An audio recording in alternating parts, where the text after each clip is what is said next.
I just want to, while we're on the subject of liberal discourse and Biden, ask the question if anyone knows what happened to all of the liberal talk about Gaza and how there was a genocide there and how Joe Biden was leading the genocide and enabling genocide. Now, as I've said before, I can, I guess, understand how someone might say, I think Joe Biden is guilty of genocide, but I'm still going to vote for him because I guess maybe the reason that he's like the lesser of two genocidal evils or something. I personally don't understand how you can actually accuse somebody of enabling a genocide and then decide that people have to vote for them. Seems very contradictory to me. I mean, I get that you end up voting for people in a democracy who you think have flaws, who are less than perfect or whatever, but like there has to be some line. Like actually accusing somebody of being genocidal, probably the worst crime against humanity that can be committed, seems to me like that should be over a line. But at the very least, I guess how someone might distort their brain so much that it makes sense to say, I think Joe Biden is guilty of genocide and I'm going to vote for him. But to say, I think Joe Biden is guilty of genocide and then heap praise on him at the same time, that makes no sense to me, except that it means that the people who are accusing Joe Biden of genocide never really meant it. Or just posturing for their own brand or whatever. Here is Rachel Maddow, probably the most influential TV liberal, who went on TV last night right after Joe Biden gave his press conference at NATO, where he spoke for about 50 minutes without a script on various foreign policy topics. And here's what Rachel Maddow had to say about Joe Biden.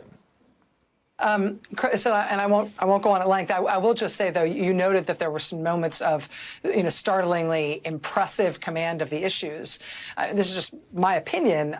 He is not only strong on foreign policy, he is just fundamentally right on foreign policy in the way that he talks about it. And again, your mileage may vary. That is how I feel about the way he talks about our relationship with our allies and our relationship with NATO. You can hear his command of the issues, particularly in his asides, like mentioning as an offhand way that it was Turkey really that needed really to be talked into an expansion of NATO that included Finland and Sweden, talking about the numbers of Russian troop losses in Ukraine, talking about the fact that he turned in his notes after he spoke privately with President Xi, alluding to the fact that Trump had all those weird... Now, there you see her spawn on the left, Chris Hayes, who owes his job to her, and he's just like sitting there nodding madly every time Rachel Maddow offers another bit of praise for Joe Biden's foreign policy acumen, how everything he does has always turned out to be correct and right, how she always agrees. He's sitting there just nodding, which is one of his jobs when Rachel Maddow's on air and speaking. Let's watch that.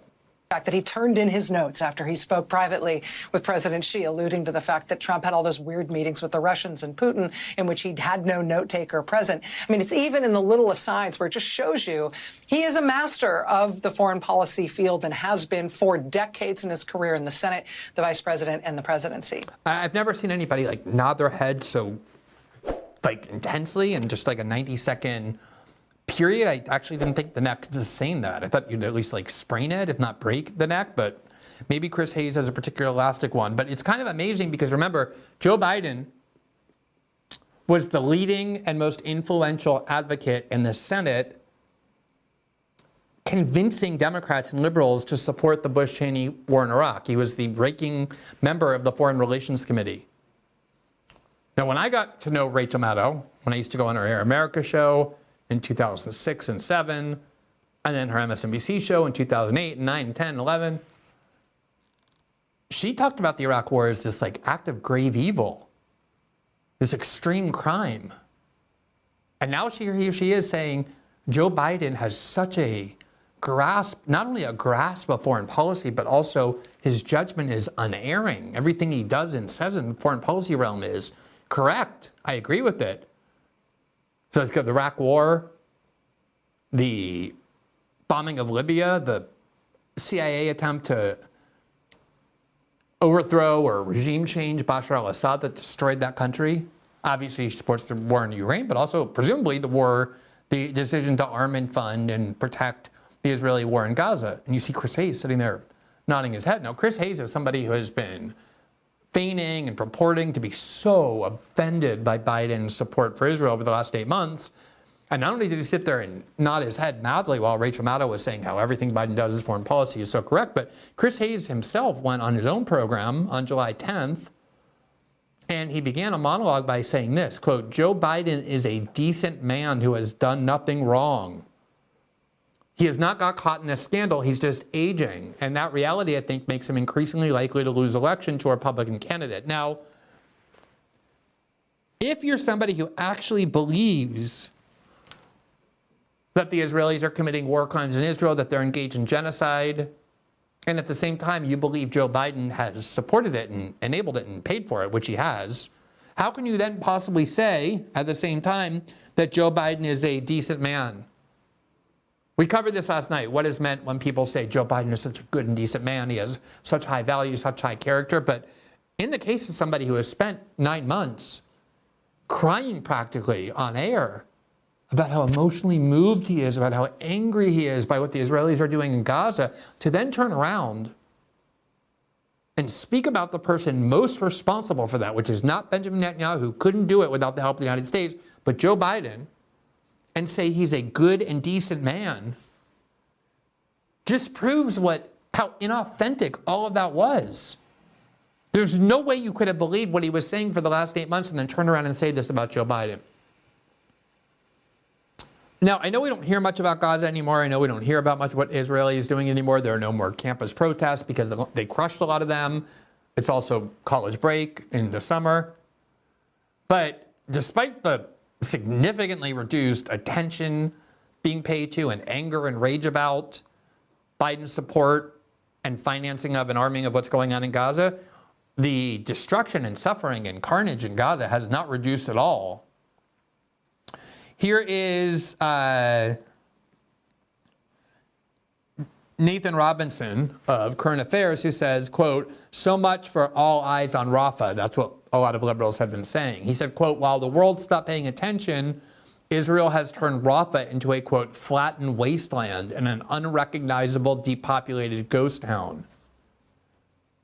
Now, you may recall that before Israel began invading and bombing Rafah, the official position of the Biden administration was not only that we oppose it and don't want it to happen, Joe Biden proclaimed it a red line, which is president speak for that we will not allow under any circumstance a country to do this. And if they do, we will act very strongly to punish them. And Netanyahu laughed in his face from the very minute he said that. And Netanyahu kept openly saying, we don't care what the administration wants. We don't care what Biden says. We're going into Rafah. And then when they first went into Rafah, the Biden administration was trying to justify it by saying, oh, they're just like going in a little bit. They're just like pinpointing and pinpricking. And in reality, Rafah looks like every other part of Gaza now, completely and utterly destroyed. And then just this week, Joe Biden announced that he was sending a huge cache of 500-pound bombs to Israel, the bombs that are used to do all of this. So it's like, where did all that discourse go, all that rage and anger go as the election approaches? It's all disappeared, with the exception of a few people. And I wish I could say that was surprising, but in fact, it was totally predictable. In fact, in March of 2024, I posted online a poll, and I asked, when will left liberal YouTube hosts and streamers pivot from, quote, Joe Biden is literally enabling a genocide dude, to, look, I'm not a fan of Biden, but you got to get out and vote for him if you live in a swing state. And I gave the options, will it happen in March? Will it happen in May? Will it happen in July? Will it happen in October? Proving what brilliant and prescient followers I have on Twitter. The overall winner, the overwhelming winner of that poll was that will happen in July, and that's exactly when it's happening. Everything now is about, let's make sure Joe Biden wins or get him out to make sure Democrats win. No more even feigned concern about what's going on in Gaza. Just let's get the Democrats winning, even though they were the ones responsible for all this. Here is the New York Times today reporting on Gaza City and a neighborhood and what it now looks like now that the Israelis just left. Quote, Gaza City neighborhood left in ruins after Israeli withdrawal. Quote, remember, this is not 5 months ago, this is today. Quote, residents and rescue workers say they found dozens of bodies and most buildings reduced to ruins when they returned to the Shajadi neighborhood in Gaza City after Israeli troops pulled out this week, having fought an intense 2-week battle against Hamas militants there. The offensive was part of a wider Israeli effort to clamp down on a renewed Hamas insurgency in Gaza City, where Israel's military has reported fierce battles with armed fighters. Palestinians returned there after heeding a call by Israel to evacuate and said the neighborhood was so devastated it was uninhabitable. Quote, "The current situation in Shajai today is tragic," said Aman Sidhu, a photographer who went back to his home as he heard that Israeli forces had pulled out. Karam Hassan, a Gaza City resident who went there to see the aftermath of the raid, said that, quote, families who had hoped to return to the residences found themselves having to stay in shelters and displacement centers because nothing was left of their homes. Quote, "Homes are all reduced to piles of rubble. Bakeries and shops are destroyed, and even the streets have been dug up," he said. "The situation is very tough, and the scale of destruction is immense." Now, it wasn't just random people accusing Joe Biden of enabling genocide. It was the most prominent left-wing elected officials in the United States. Here was Ilhan Omar, only in May of this year, not in October, November, but just in May, a couple months ago. And this is what she said, quote, "This is unconscionable. This is a time to use all of our leverage and restrict military aid, not fuel the flames of an already catastrophic genocide. President Biden must change course." So she was accusing Biden just 2 months ago of enabling and protecting a genocide, perpetrating a genocide. And the tweet that she was responding to said this, quote, "The Biden administration is moving forward with more than $1 billion in new weapons deals for Israel just days after the White House said it paused a shipment of bombs." Here's Rashida Tlaib, the Democrat from Michigan, who said this in July, quote, "It's sick how the government of Israel intentionally targets Palestinians over and over again while world leaders say and watch and say absolutely nothing. Some even fund it proudly," obviously meaning Biden. "This is genocide. Targeting civilians like this is a war crime. ICC, where are the arrest warrants?" And just this week, there was a video of Palestinians who were playing soccer and a bunch of other Palestinians watching. You can imagine there's not a lot to do.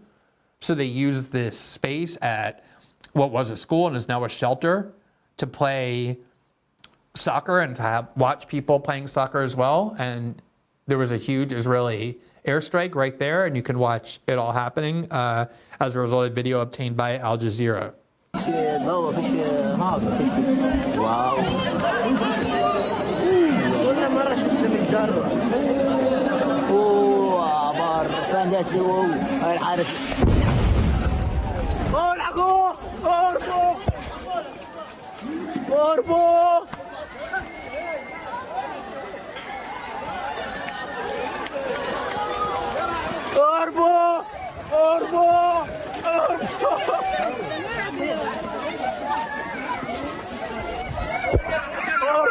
تم استهداف العودة.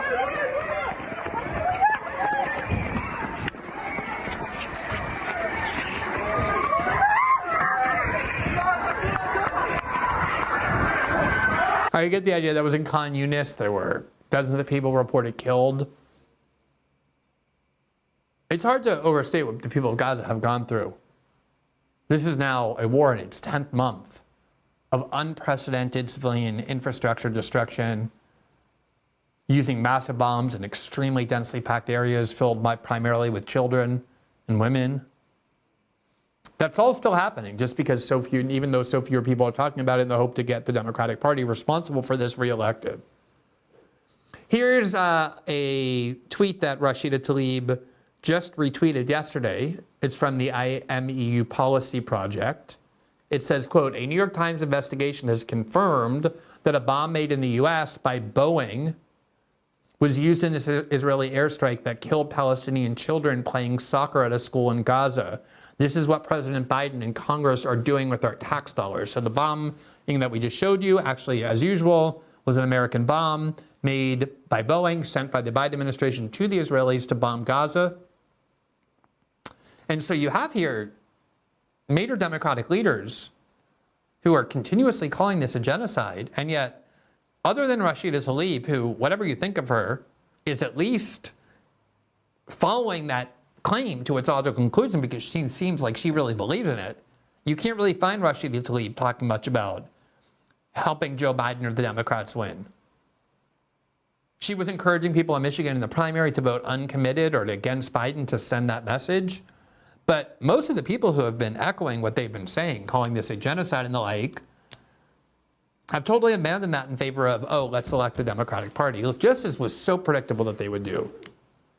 They got a lot of benefit from posturing as radicals. They threw around the word genocide. It seemed like they cared so much.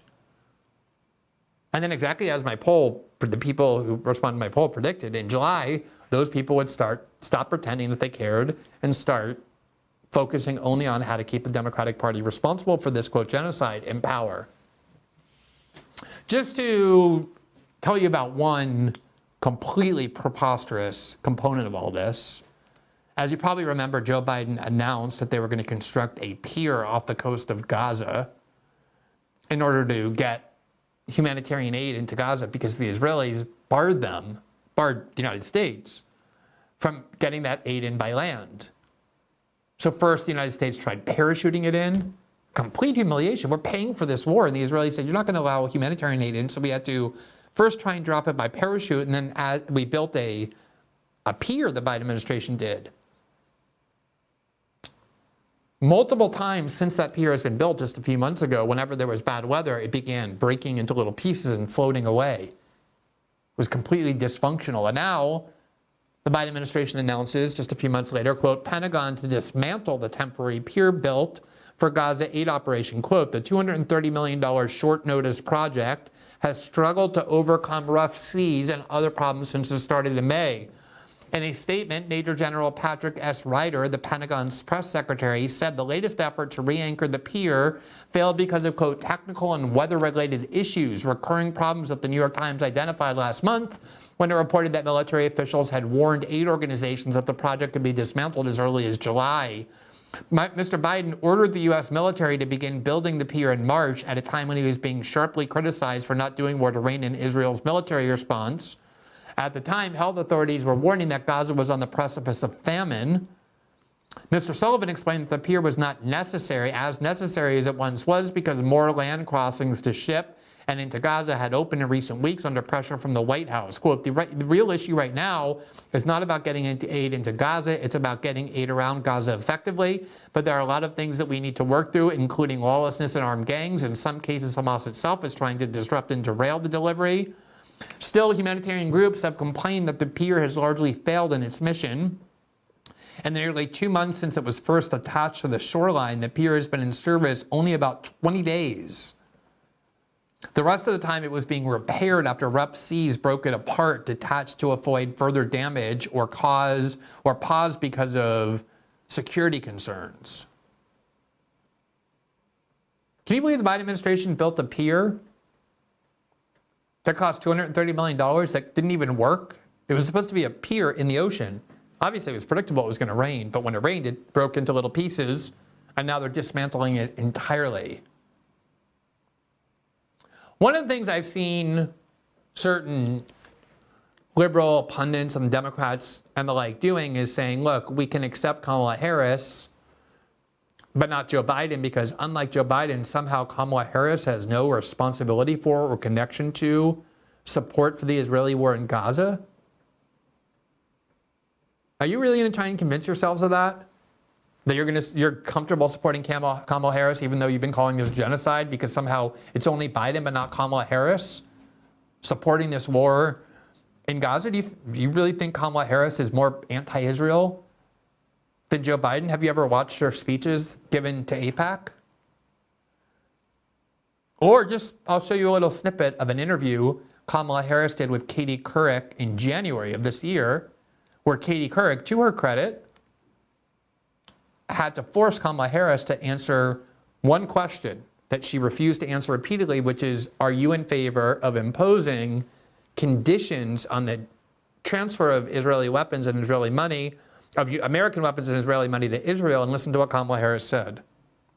must do more to protect innocent civilians. We've been very clear, humanitarian aid must flow. From day one, I will tell you, one of my areas of priority included, let's think about the day after, because we must stay focused on an eventual two-state solution. Well, having said that, I want to tell you something which I'm sure you're well aware of, that Bibi Netanyahu, Prime Minister Netanyahu, recently said. He rejected U.S. calls to scale back Israel's military action in the Gaza Strip or to support a Palestinian state after the war. He even said that Israel, quote, must have security control over the entire territory west of the Jordan River, which includes Gaza. So given those positions, how can you possibly come together? How can the U.S. and Israel come together to solve this? And should aid to Israel be conditional? So I'll start with the principles that we are applying to this discussion, which we've been very clear with the Israeli government about. One, as it relates to the day after, there should be no reoccupation of Gaza. There should be no changing of the territorial boundaries of Gaza. That the Palestinians are entitled to, in equal measure with Israelis, security and prosperity. Doesn't sound like Bibi Netanyahu agrees with that. We're the United States of America. I'm telling you our position. And we take our role in this discussion very seriously. There may be disagreements. That doesn't mean we're going to change our mind about the principles that are important to be applied to this process in terms of what a day after should look like. And those principles remain consistent. We believe very strongly, I believe very strongly, Palestinians are entitled to dignity and self-determination. We believe there must be a two-state solution for the sake of the stability in the region. We believe very strongly, as a first principle, Israel must be secure, that Hamas and must not be in a position to commit terrorist acts against innocent people or the people of Israel in particular. So should aid, Madam Vice President, be conditional? If the Prime Minister of Israel is stating this, should that aid not come if there's not that kind of flexibility that you're seeking? We are right now in a position of negotiating with Congress to follow through on a commitment we made for aid. And we are taking it one day at a time in terms of what is happening in the region and how we are addressing the issue. But that's where we are right now. So I don't feel like you really answered my question. I think I did. Well, but do you think it should be conditional? I know you're carrying out. That's not our position right now. Not right now. Yeah. Okay. I'm. All right. So for those of you who were saying that the Biden administration is guilty of genocide, and I've seen you saying, look, we can live with Kamala Harris because she's not as responsible for the war in Gaza. There she is. What else do you need from her? She's saying it's not our position to tell the Israelis that we're going to condition aid if they don't actually carry out the things that we want them to do, that if they don't agree to these kinds of humanitarian demands, that they don't get more humanitarian aid in. She was asked, are you going to limit Israeli weapons? And she said, no, that's not our position now. So what is the difference, someone tell me, if you want to try and make this argument between Kamala Harris and Joe Biden when it comes to the United States arming and funding and diplomatically protecting, without conditions, everything Israel has done in Gaza? Now, just want to show you two last issues quickly. One is, we've been doing a lot of reporting on how the Israelis have been pressuring big tech to censor debate about the war in Israel online, not in Israel, but in the West, for Americans. Today, there was a story about how the EU has taken another step forward to try and prosecute Twitter, X, for not censoring enough under EU law. And right after the October 7th attack, one of the things that the EU did when it announced this process against X is they wanted to deliberately get more conservative and centrist support for the EU censorship scheme. They accused X of failing to censor enough anti-Israel content. And that, of course, is the reason that we've shown you many times, TikTok was finally banned, because people became convinced that there was too much Israel criticism allowed to circulate on TikTok, and that was why so many young Americans were against the war in Gaza. So all that censorship has been going on for a long time.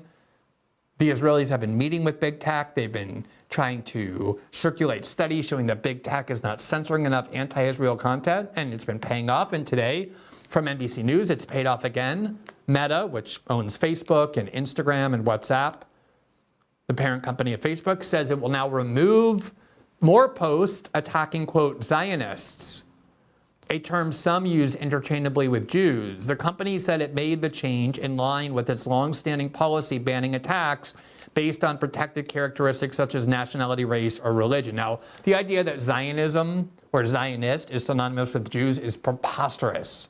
There are all kinds of Jewish anti-Zionists. There are a huge number of Christian Zionists who aren't Jewish at all. Zionism is a belief about what the Israeli state should be, namely that it should be an ethno-state dominated and run by a majority of people who are Jewish. It's a philosophy. It's not a group of people. It's not a demographic. You're allowed to oppose Zionism without being bigoted. And yet, Israel has done a very good job of pressuring big tech companies to constantly constrict the amount of speech permitted, not in Israel, but in the West, when it comes to their country and the wars that they're waging and the policies that they are implementing. That in the West, we are slowly losing the right. And we've seen legislation in the United States, and we covered recently law firms that refuse to hire anybody participating in anti-Israel protest of being hired. We are losing the right continuously to speak freely about this foreign country. We had Lee Fung on a few weeks ago to talk about the investigative journalism that he did, showing the connections and attempt by the Israeli government to control a variety of groups inside the United States, about disinformation campaigns and influence campaigns the Israeli government is running to shape and manipulate American opinion, all things that in any other case would be considered quite destructive and alarming if it came from any other country. There you see the Lee Fung article on his Substack, pro-Israel group censoring social media, led by former Israeli intel officials. That's from yesterday, and we're going to have Lee on, I'm sure, next week to talk about this reporting, but there's a lot of this going on. But the people who usually object to big tech censorship or to foreign influence campaigns are very notably silent. Now, I wanted to just conclude the show, since it is Friday night, it's our last show for the evening, with some encouraging news, with some happy news, with a little bit of celebration, so that we're not letting you walk away very grim and in despair. We want to give our congratulations, because it is very successful, to AIPAC, the American Israel Political Action Committee, who announced today a remarkable achievement. Quote, all 90, every last one of the 90 AIPAC-endorsed Democrats have won their primary so far this cycle. Being pro-Israel is good policy and good politics. So congratulations to AIPAC and to Israel for their remarkable success in influencing American politics. They have a great ability, a singular ability, to remove members of Congress who question or challenge Israel in any way. And as long as you keep that pro-Israel line and therefore win the AIPAC endorsement, you're almost guaranteed to win your race. Look, 100% of AIPAC-endorsed Democrats have won their primary race this cycle. 100%. They didn't lose a single race. So let's give the AIPAC their congratulations. Let's join in the celebration of how much power they have in American politics, how much power Israel has in American politics, as a way of just feeling a little bit good, a little bit celebratory as we close the last show of this week, because we don't want to leave you, as I said, in a bad mood or in despair as we head into the weekend. Thanks for watching this clip from System Update, our live show that airs every Monday through Friday at 7 p.m. Eastern, exclusively on Rumble. You can catch the full nightly shows live or view the backlog of episodes for free on our Rumble page. You can also find full episodes the morning after they air across all major podcasting platforms, including Spotify and Apple. All the information you need is linked below. We hope to see you there.